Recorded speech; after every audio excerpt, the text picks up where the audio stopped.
दोस्तों आज हम एक्सप्लेन करने वाले हैं एक मिस्ट्री से भरी मूवी हिडिंबा को, जिसके एंड तक आप यही सोचते रह जाओगे कि आखिर मर्डर कर कौन रहा है। इसी बात पर वीडियो को भी लाइक कर दीजिए। हम चलिए कहानी शुरू करते हैं। तो मूवी की शुरुआत में एक बाप और बेटा साथ में जंगल से जा रहे होते हैं। तब बच्चा अपने बाप से पूछता है कि भगवान ने भूख किस लिए बनाई और पेड़ों को खाना कौन देता है। तब बच्ची का बाप बोलता है कि हमारी भूख ही हमारा भगवान है और हम सब एक दूसरे का खाना है। जिसके बाद बच्चे का बाप अपने बेटे के मुंह पर एक डरावना मुखौटा लगाता है और यह सीन देखने में काफी ज्यादा डरावना था। फिर सीन एकदम से चेंज होता है, जहां हमें हैदराबाद के न्यूज चैनल पर काफी सारी लड़कियों की लापता होने की न्यूज दिखाते हैं और जनता प्रशासन और पुलिस वालों से लड़कियों को ढूंढने और न्याय देने की मांग के लिए प्रोटेस्ट कर रहे थे। तब उस स्टेट का सीएम डीजीपी को फोन करके कहता है कि कैसे भी करके इस केस को सॉल्व करो। अब अगले सीन में हमें रात को एक लड़की कार ड्राइव करते हुए दिखती है। तभी अचानक से लड़की की गाड़ी का टायर पंचर हो जाता है और जैसे ही वह लड़की कार से बाहर आती है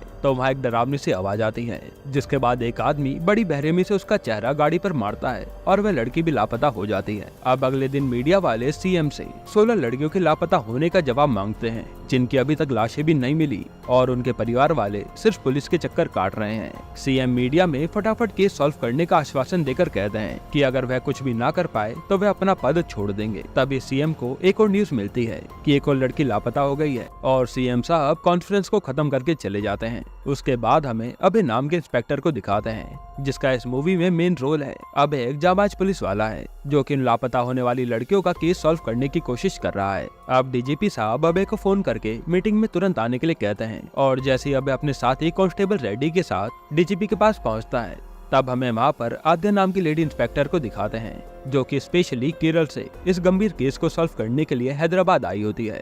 जिसके बाद सारे पुलिस वाले केस को अच्छे से डिस्कस करते हैं और वहाँ आद्या के केस को देखने के नजरिए से डीजीपी और आईजी दोनों इम्प्रेस हो जाते हैं और अभय को आद्या की केस सॉल्व करने में मदद करने के लिए कहते हैं।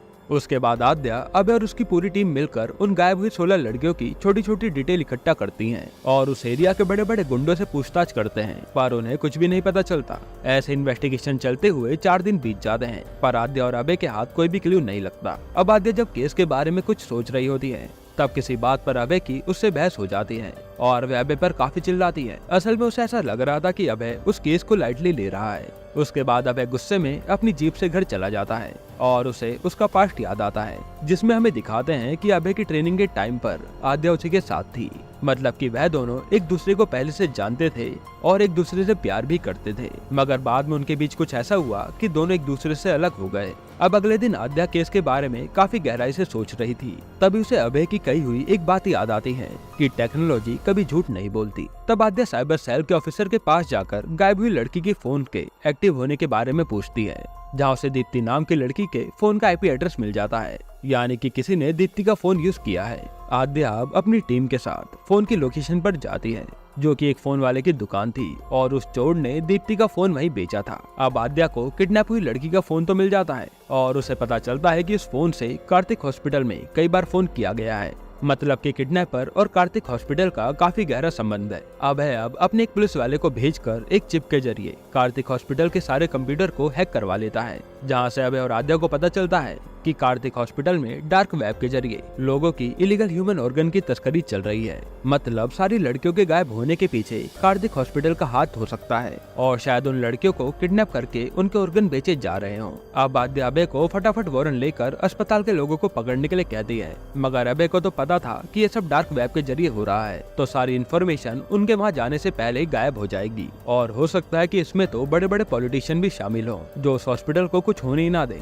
अभय कहता है कि जब तक उनके खिलाफ कोई ठोस सबूत नहीं मिलता तब तक वह कुछ नहीं कर सकते। साथ ही अभय कहता है कि हमें कैसे भी करके जो किडनैपिंग कर रहा है उसे पकड़ना होगा। आद्या अब साइबर ऑफिसर मूर्ति को अस्पताल के सारे कॉल को मॉनिटर करने के लिए कहती है, जहां पर आद्या को बोया नाम के आदमी के बारे में पता चलता है, जो कि अस्पताल के मैनेजमेंट के लिए ऑर्गन सप्लाई करने का काम करता है। अब पुलिस हेडक्वार्टर में एक पुराना पुलिस वाला आद्या को बोया की सारी जानकारी देता है कि बोया केरला के किसी गांव से आया है, जो कि सिर्फ लड़कियों को ही किडनैप करके बड़ी बेरहमी से मारता है। वह इंसान के रूप में एक राक्षस है और लोग तो ये भी कहते हैं कि वह इंसानों का खून पीता है। फिर वो बताता है कि बोया अभी कालाबंदर नाम की जगह पर है। जहाँ पर बोया को पकड़ना मुश्किल नहीं नामुमकिन है, क्योंकि वहाँ पर उसकी पूरी आर्मी है जो किसी को भी कालाबंदा में आने नहीं देती, और अगर उन्हें वहाँ पर किसी पर शक भी होता है तो वह उसे जान से मार देते हैं। साथ ही वो बताता है कि एक बार एक पुलिस वाला कालाबंदा में गया था, जहाँ पर कुछ 10 साल के बच्चों ने ही उसे काट कर मार डाला। तो सोचो कालाबंदा के लोग कितने ज्यादा खतरनाक होंगे जो बोया के लिए काम करते हैं। तब वह बोलता है कि वहाँ पर मैं जाऊंगा और बोया को पकड़ूंगा। ये सुनने के बाद सारे पुलिस वाले चौंक जाते हैं, क्योंकि किसी के पास भी इतनी हिम्मत नहीं थी कि वह वहाँ मौत के मुंह में जा पाए। अब अगले दिन अभय एक सुल्तान नाम के बच्चे के साथ दवाई देने के बहाने कालाबंदा के अंदर एंटर करता है, जहां वह बड़ी चालाकी से बच्चों के साथ क्रिकेट खेलकर स्पाई कैमरा वाली बॉल बिल्डिंग के अंदर मारता है, और वहां उन्हें कैमरे के जरिए लड़कियां दिखती हैं। इसे देखकर आद्या और उसकी टीम समझ जाती है कि बोया ने ही सारी लड़कियों को किडनैप करके रखा है, और सब किडनैप हुई लड़कियों की हालत देखने में काफी खराब लग रही थी। अब ये सब सुनने के बाद फुल एक्शन मोड में आ जाता है और वहाँ पर लोगों को मारना शुरू करता है। तभी कालाबंदा के सभी लोग वहाँ आ जाते हैं और वहाँ के बच्चे अभय और उसके साथ आए सुल्तान के ऊपर कांच की बोतल मार देते हैं। तब अभय पहले बच्चे को उठाकर वहाँ से भागता है और आद्या ड्रोन की मदद से अभय को वहाँ से भागने में मदद करती है। फिर जैसे तैसे अभय बच्चे को कालाबंदा से बाहर निकालता है और अपने साथी के जरिए उसे वहाँ से दूर भेज देता है। फिर अभय कालाबंदा के गेट को बंद करके वहाँ पर सारे गुंडों को मारना शुरू करता है। ये सीन देखने में काफी ज्यादा जबरदस्त था। फिर थोड़ी देर बाद वहाँ पर बोया आता है और वहाँ अभय और उसकी लड़ाई शुरू हो जाती है। इधर अब आद्या भी डीजीपी को फोन करके कालाबंदा में पुलिस फोर्स भेजने के लिए कह देती है, और यहाँ हम देखते हैं कि अभय ने तो बोया को मारकर घायल कर दिया है। इसके बाद पुलिस फोर्स वहाँ आकर सारी लड़कियों को बचा कर ले जाते हैं और ये केस सॉल्व हो जाता है। सीएम साहब भी अब मीडिया में ऐलान कर देते हैं कि लड़कियों को गायब करने वाला आदमी पुलिस की गिरफ्त में आ गया है, और यहाँ डीजीपी अस्पताल में बोया के होश आने का वेट कर रहे थे ताकि वह उसकी स्टेटमेंट लेकर सभी गुनहगारों को पकड़ सकें। साथ ही डीजीपी आद्या और अभय की भी काफी तारीफ करते हैं कि उन्होंने कितनी बहादुरी से ये केस सॉल्व किया। अब अगले सीन में आद्या और अभय साथ में घर जाते हैं, जहाँ आद्या अभय के घर में देखती है कि उनकी पुलिस ट्रेनिंग की यादें अभी तक उसने संभाल कर रखी हैं। मतलब कि अभय अभी भी आद्या से प्यार करता है। जिसके बाद उन दोनों के बीच रोमांस होता है और तभी एकदम से सीन चेंज होता है और हमें पास्ट में वह बाप और बच्चे को दिखाते हैं जो कि हमने मूवी की स्टार्टिंग में देखे थे। तब वहाँ बच्चा और बाप एक लड़की को किडनैप कर लेते हैं। वह इंसान को मारकर उसका शरीर खा लेते हैं, मतलब कि वह एक तरह के नरभक्षी हैं। जिसके बाद कहानी प्रेजेंट में आती है और आद्या पर फोन आता है कि एक और लड़की किडनैप हो गई है, मतलब कि ये केस अभी भी खत्म नहीं हुआ। जिसके बाद हमें एक लड़की का हाथ खून में लथपथ दिखाते हैं और उसका खून कोई आदमी डरावने मुखौटे में लगाता है। अब डीजीपी अभय और आद्या को काफी सुनाते हैं, क्योंकि ये केस तो अभी भी सॉल्व नहीं हुआ था और किडनैपिंग चली जा रही थी। फिर आद्या उस लड़की की किडनैप होने के बारे में सोचने लगती है। तब उसे पता चलता है कि जो भी लड़की गायब हुई है उसने लाल रंग के कपड़े पहने हैं, जो कि इस केस का काफी बड़ा क्लू हो सकता है। आद्या अब एक मशहूर डॉक्टर के पास जाकर बात करती है। तब उसे पता चलता है कि किडनैपर को एक भयानक बीमारी है जिसमें इंसान को सिर्फ एक ही रंग दिखता है, जिससे वो उसकी ओर आकर्षित हो जाता है। मतलब कि किडनैपर को सिर्फ लाल रंग दिखता है, तभी तो लाल कपड़ों वाली लड़कियां किडनैप हो रही हैं। आद्या अब सारे पुलिस वालों के साथ मिलकर प्लान बनाती है, जिसमें वह लेडी पुलिस वालों को एक रात के लिए लाल कपड़े पहनाकर घुमाएंगे और जैसे किडनैपर उन पर अटैक करेगा वह किडनैपर को रंगे हाथ पकड़ लेंगे। अब सब पुलिस वाले प्लान के मुताबिक ही काम करते हैं, पर फिर भी एक पुलिस वाली लड़की जिसका नाम दिव्या होता है वे किडनैप हो जाती है और इसलिए डीजीपी आद्या पर काफी गुस्सा करते हैं। इधर आद्या को उस जगह पर डरावना मुखौटा मिलता है जहाँ से दिव्या किडनैप हुई थी, जिसे देखकर आद्या को उसके बचपन की याद आती है, क्योंकि उसने बचपन में भी ऐसा ही मुखौटा देखा था जिसकी वजह से उसके पिता गायब हो गए थे। अब आद्या अभय के साथ उसके गांव केरला चली जाती है। दरअसल आद्या के पिता एक पुलिस इंस्पेक्टर थे जो किसी मुखौटे के केस को सॉल्व करते करते गायब हो गए थे, और फिर आद्या उसके पिता के साथ ही कांस्टेबल के पास जाती है जहाँ वो उसी मुखौटे के दिखाकर पूरी स्टोरी पूछती है। तब वो उन्हें पूरी कहानी बताना शुरू करते हैं और हमें 1999 का सीन दिखाते हैं जहाँ पर ऐसी लड़कियां किडनैप हो रही थी। तब आद्या के पापा तिलक ने इस केस को सॉल्व करने की ठानी और अच्छे से इन्वेस्टिगेशन करने लगे। फिर हमें दिखाया जाता है कि जो आदमी सभी लड़कियों को किडनैप कर रहा है उसका नाम वेत्या है और वह एक नरभक्षी है, और इसमें वह और उसका बेटा दोनों मिलकर ऐसे गांव की लड़कियों को बड़ी बेरहमी से मारकर खाते थे। तब तिलक एक दिन इन्वेस्टिगेशन के लिए जंगल में जा रहा था और वहाँ पर उसे वेत्या मिलता है जो कि उसी जंगल में रहता था। तिलक ने जब वेत्या से पूछताछ की तो उसने बताया कि वह तो अंधा है जो कि ऐसे जंगल में अपना पेट पालता है। बाद में एक दिन तिलक को गांव के आदमी के जरिए वह डरावना मुखौटा मिला और जब तिलक ने उस मुखौटे की जांच करवाई तो उसमें काफी सारी गायब लड़कियों के डीएनए थे, और जो आदमी मुखौटे को लाया था वो बताता है कि जहाँ से ये मुखौटा मिला था वहाँ से एक आदमी भाग रहा था जिसके बाल घुंघराले थे। तभी तिलक को याद आता है कि जंगल में उसे वेत्या मिला था जिसके बाल घुंघराले थे, मगर वह तो अंधा था, तो वह ये सब कैसे कर सकता है। फिर तिलक को उसके साथी के जरिए किताब मिलती है जिसमें वैसे ही मुखौटे की फोटो थी और उस किताब का नाम था हिडिंबा। तिलक अब उस किताब के ऑथर के पास जाता है और वह बुक का ऑथर तिलक को हिडिंबा ट्राइब के बारे में बताता है जो इंसानों को मारकर खाते हैं। वे अंडमान आइलैंड के जंगलों में रहते थे और काफी सालों पहले जब अंग्रेज कैदियों को मौत की सजा देते थे तो उसी आइलैंड पर छोड़ देते थे ताकि वह नरबख्शी उन्हें मारकर खा ले। बाद में जब देश आजाद हुआ तो कुछ राजा ने अपना खजाना छुपाने के लिए अंडमान के आइलैंड को चुना था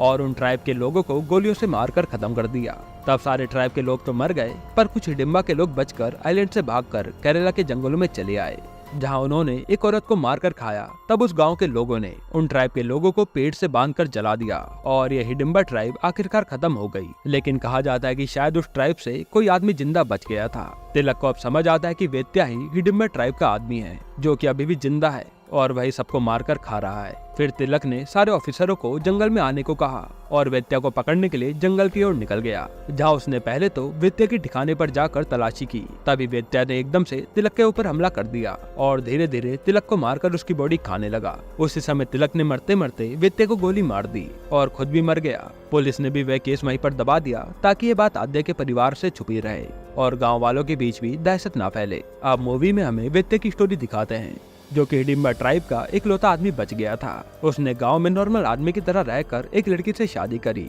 जिससे उसका एक बच्चा हुआ और फिर उसका बच्चा होने के बाद उसकी वाइफ भगवान को प्यारी हो गई और वेत्या को उसके गम में एक बीमारी हो गई जिससे उसे सिर्फ हर जगह लाल रंग दिख रहा था। फिर वेत्या ने अपने बच्चे को खुद पाला, मतलब कि वेत्या के मरने के बाद वह बच्चा ही सारी लड़कियों को किडनैप करके मारकर खा रहा था और वह कोई और नहीं बल्कि बोया ही है।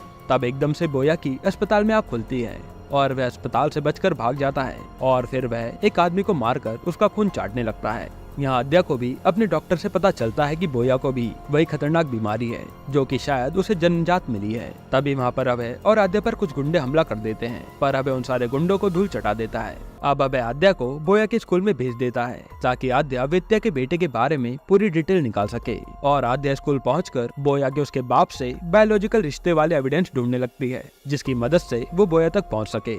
इधर अभय बोया के अड्डे पर लाल शर्ट पहनकर पहुंच जाता है और बोया के एक आदमी को बड़ी बेरहमी से मारता है। फिर अभय की लड़ाई बोया से होती है। इधर आद्या भी स्कूल में वेत्या की बेटे की फाइल देखती है जिसे देखकर वह चौंक जाती है और मूवी में यहाँ पर सबसे बड़ा ट्विस्ट खुलता है जहाँ आद्या को पता चलता है कि वेत्या का बेटा बोया नहीं बल्कि अभय है जो कि उसके साथ अब तक केस सॉल्व कर रहा था। अब हमें पता चलता है कि असल में अभय ने ही उन सारी लड़कियों को मार कर खाया है और अभय इधर बोया को मारकर खत्म कर देता है। फिर हमें दिखाया जाता है कि अभय उन लड़कियों को कैसे किडनैप करके खा लेता था जो कि पूरा ही जानवर बन चुका था। आद्या अब अभय को पकड़ने के लिए उसके घर जाती है जहाँ पर उसे खुफिया तहखाने का पता चलता है और उसी जगह में अभय लड़कियों को किडनैप करके रखता था। फिर जैसे ही आद्या अंदर जाती है तो वहाँ पर लेडी इंस्पेक्टर दिव्या उल्टी लटकी थी। आद्या अब अपनी साथी दिव्या को छुड़ाती है और तभी वहाँ पर अभय भी आ जाता है। तब आद्या अभय के ऊपर बंदूक तान देती है पर अभय बंदूक छीनकर उल्टा आद्या पर ही तान देता है। फिर अभय आद्या को उसकी स्टोरी बताता है कि बचपन से ही उसे दूध से ज्यादा खून पसंद था और वह और उसका बाप ऐसे लोगों को मारकर खाकर जीते थे और वह कहता है कि इसमें कोई गलत बात भी तो नहीं है। जंगल में भी तो एक जानवर दूसरे जानवर को मारकर खाता है और पॉलिटिशियन भी ऐसा ही करते हैं जिन्हें लोगों की बिल्कुल नहीं पड़ी। तब आद्या बोलती है कि तुमने अपनी साथी दिव्या को मारा है, जिसके बाद अभय की दिमाग की सेंसेशन एकदम से बढ़ जाती है और वह आद्या पर अटैक कर देता है। पर अभय को एकदम से आद्या के साथ बिताए हुए पल याद आते हैं और वह नॉर्मल हो जाता है। अभय बताता है कि वह आद्या से पहले भी इसलिए अलग हुआ था क्योंकि वह एक नरभक्षी है और शायद वह खुद पर कंट्रोल न कर पाने से उसको भी मार सकता है। यहाँ अब हमें पता चलता है कि आद्या ने अभय को नहीं पकड़ा बल्कि उसने खुद आद्या को ऐसे क्लू दिए थे जिससे आद्या अभय को पकड़ सके। उसने आद्या को लाल रंग के बारे में बताया था और उसने आद्या को वेत्या के बेटे की जानकारी निकालने के लिए स्कूल भेजा था ताकि उसको सब सच पता चल सके। वह इस पूरे खेल को खत्म करना चाहता था क्योंकि उसके समाज में कोई जगह नहीं है, जिसके बाद वह खुद को ही मार लेता है और यहीं पर ये मूवी एंड होती है। दोस्तों, आपको ये मूवी कैसी लगी हमें कमेंट में जरूर बताइएगा और अगला एक्सप्लेनेशन आपको कौन सी मूवी या वेब सीरीज पर चाहिए वो भी कमेंट कर देना। हम जल्द से जल्द एक्सप्लेनेशन ले आएंगे। बाकी अगर आपको हाल ही में आई एक मर्डर मिस्ट्री वेब सीरीज देखनी है तो आप ये वीडियो देख लीजिए।